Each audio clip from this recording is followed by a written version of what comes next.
día de hoy vamos a aprender acerca de la ley de Ohm. Primero, ¿quién fue el señor Georg Simon Alfred Ohm? Él fue un físico matemático alemán que nació en el año de 1789 y falleció en el año de 1859. En el año de 1827 él dijo su ley. Su ley trata lo siguiente: la intensidad que circula por un conductor es directamente proporcional a la diferencia de potencial e inversamente proporcional a la resistencia. Si bien vemos, él toca tres aspectos fundamentales. El primero, la intensidad. ¿Intensidad de qué? A él al referirse es a la intensidad de corriente eléctrica. Esa intensidad de corriente eléctrica se representa con la letra I. También toca el aspecto de la diferencia de potencial. ¿Cuál es la diferencia de potencial? El voltaje. Entonces, construimos la ecuación. La corriente es directamente proporcional a la diferencia de potencial o el voltaje, e inversamente proporcional a la resistividad, a la resistencia. Como él fue quien logra descubrir este fenómeno y la relación entre estos tres elementos, la resistencia se va a medir en ohmios, haciéndole honor a su apellido. Entonces, esta es la ecuación conocida como la ley de Ohm. Vamos a ver una pequeña aplicación de cómo podríamos calcular, qué podríamos calcular con esta ecuación. Si bien tenemos un problema donde el voltaje de alimentación es de 120 voltios, un voltaje típico en las residencias de nuestro país Colombia, y tenemos una carga resistiva que hemos podido medir de alrededor de 1200 ohmios, que se representa con la letra omega del alfabeto griego, vamos a calcular nuestra corriente eléctrica. ¿Sí? Planteamos nuestra ecuación: voltaje sobre resistencia igual a los valores voltaje 120 voltios sobre la resistencia 1200 ohmios. Cancelamos este 0 con este 0 y nos queda 12 dividido 120, con lo cual nos va a dar 0.1. ¿Qué? ¿Cuál es nuestra unidad de medida? Amperios. ¿Por qué? Porque los amperios fue descubierto por el señor Ampère. Generalmente, estas leyes llevan el nombre de quien logra descubrir el fenómeno físico. 0.1 amperios es lo mismo yo decir que tenemos una corriente de 100 miliamperios. Este sería nuestro resultado para este ejercicio propuesto. Con esta ecuación también podríamos calcular, si tenemos el valor de la corriente, despejamos la resistencia, o si tenemos el valor de la corriente y la resistencia, podríamos hallar el voltaje. Otra forma de expresar la misma ecuación es que el voltaje será igual a la corriente por la resistencia, o la resistencia será igual al voltaje sobre la corriente. Y tenemos otra forma de presentar la llamada ley de Ohm. Bien, ¿qué vamos a hacer ahora? El paso siguiente es hacer una pequeña simulación con un poco más de resistencia. Aquí ya estamos tratando el valor de una resistencia total. Vamos a trabajar con 2 y 3 resistencias haciendo uso del software Proteus para tener una simulación y poder hacer las mediciones en el software de esta ley que estamos viendo aquí en el tablero. Muchas gracias. Hola amigos, vamos entonces a trabajar en la parte de Proteus. Voy a buscar aquí en mi listado donde está el software Proteus. En este caso voy a trabajar con el ISIS, es que la parte que nos permitirá hacer la simulación electrónica en la versión 7.6. Voy a instalarlo rápidamente. Eso es lo estoy manejando desde un archivo portable del Proteus para tener facilidad de llevarlo en mis clases a mis estudiantes y no tener que demorarme instalando cierto software.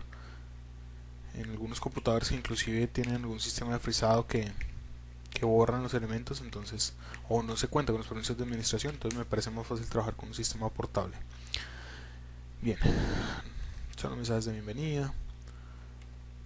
Como es portable, cada vez que lo abrimos nos vuelve y nos muestra los sistemas, pero, los mensajes, pero cuando es una instalación local nos los mostrará la primera vez y ya no los vuelve a mostrar.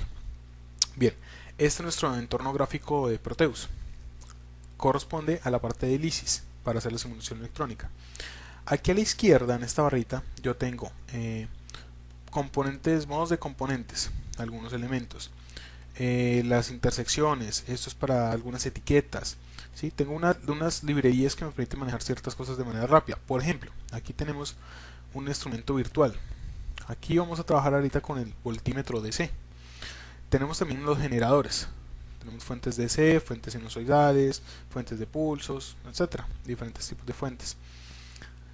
Pero acá, volviendo al punto de el modo de componentes, vamos a mirar que aquí tengo una lista de dispositivos donde tengo a su vez una administración de librerías y una administración como de partes que hacen parte de esas librerías, valga la redundancia. Entonces, librerías, ya por defecto este software ya tiene cargadas todas las librerías que necesitamos, y si nos vamos a partes, ya como están las librerías cargadas en esta línea acá, las categorías, pues podemos hacer búsqueda de los elementos. Como bien vimos en clase, vamos a ver lo que son las resistencias. El software está en inglés, entonces vamos a escribir resistor y vamos a trabajar con resistencia de tipo genérica, esta que está acá. Al yo hundirle doble clic, inmediatamente me aparece acá en el listado de dispositivos a trabajar la resistencia. E igualmente, a pesar de que por acá tengo una fuente de voltaje, esa fuente es una fuente un poco virtual, ¿sí? Solamente tiene un conector, pues quiero hacer como una referencia a una fuente real que tenga los dos conectores, lado positivo y lado negativo. Entonces voy a buscar las fuentes por acá. Tengo diferentes tipos de fuentes. Acá al final tengo una fuente de voltaje DC. Vamos a trabajar con esta fuente de voltaje. Para esta fuente de voltaje, nuevamente hundo doble clic y me aparece acá en el listado de dispositivos. Al yo hundirle OK, se me cierra la ventana y ya tengo los dos elementos con los que puedo trabajar. Vamos a repetir exactamente los ejercicios, los valores del ejercicio propuesto. Primero vamos a colocar una fuente de voltaje. Vamos a un poco de zoom. Por defecto ya sale que tiene 1 voltio. Yo le doy un doble clic y le puedo decir que tiene 120 voltios. Y las resistencias por defecto vienen con un valor de 10K. Coloquemos una acá y otra acá. ¿Cómo saco los elementos? A ver. Yo le hundo un solo clic aquí encima. No necesito sostener el clic. Vengo acá, hundo otro clic y ahí me aparece, sin necesidad de tener el clic sostenido, la sombra del elemento que quiero colocar. Entonces ubico donde lo quiero colocar y hundo un clic e inmediatamente lo suelta. De punto a punto ubico la conexión y acá cerraré la conexión con el lado negativo de la fuente. En este caso esa fuente de DC hace referencia como una pila. Como les decía, las resistencias manejan un valor genérico de 10K.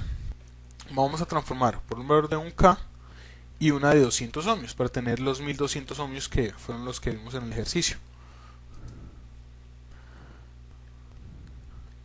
Bien, por acá vamos a bajar, vamos a encontrar los instrumentos, vamos a sacar un voltímetro.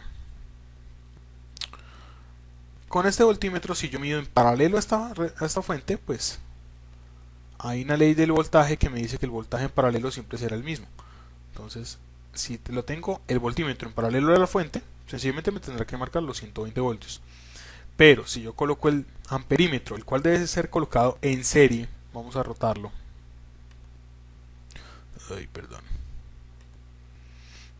Vamos a eliminar este cable, vamos a colocarlo aquí. Recuerden, siempre el amperímetro se debe colocar en serie con el circuito y no de otra manera, podemos causar algún daño. Entonces este amperímetro me va a medir el valor que necesito, el valor de amperios que tengo para ese sistema. Le voy a hundir doble clic para disminuirle la escala hacia miliamperios. Como vimos, el ejercicio nos dio para 120 voltios y 1200 ohmios 100 miliamperios. Vamos a ver. Bien. Una vez tenemos todo bien conectado, vemos que se me señalan los puntos donde se me tienen que señalar. Vamos a proceder a un delay play o runear o correr la simulación. Él hace los cálculos y estamos viendo los resultados. El voltaje, comprobamos 120 voltios y tenemos 100 miliamperios. Con esto damos por corroborado la información que los cálculos teóricos nos dieron. Es importante aclarar algo. La simulación es un elemento guía, pero el simulador sigue siendo un elemento ideal. Dice una de las leyes que no es ley, sino una ley popular, digamos, que si usted trabaja en un simulador y las cosas le dan, es viable que le den en un montaje real. Pero si no le dan en el simulador, que es completamente utópico e ideal, es muy difícil, pero muy difícil que entonces en un montaje real te vaya a dar. Entonces el consejo que les quiero dejar es siempre simulemos los circuitos antes de montarlos. Podemos darnos cuenta aquí de un error y no de luego por allá en una protoboard con algún elemento pensando que alguna resistencia está mala y demás. Sencillamente simulemos. Si la parte teórica de los cálculos nos dan con el simulador, es factible que ya el simulador y los cálculos teóricos se den en el montaje real. ¿Listo? Bueno muchachos, con esto damos por terminado este video tutorial, un manejo sencillo de lo que es Proteus. Sencillamente, pues ¿qué queda faltando? Para borrar algún elemento tienen que parar la simulación, cuando ya está corriendo nunca les dejará borrar, no hacer ninguna modificación. Pueden hundir doble clic derecho y ahí se les borra algunos de los elementos. Si quieren guardar su simulación, le dicen por aquí guardar y lo pueden abrir. Si van a manejar el archivo portable, necesitan abrir el archivo, o sea, ejecutarlo como lo ejecutamos y venir a abrir un diseño que ya tengan hecho. ¿Listo? Eso es todo. Espero comenten algunas dudas, algunas inquietudes. Se suscriban a mi canal. Estaré pues montando los videos de los temas que me piden, que sean de interés. ¿Listo? Hasta una próxima ocasión.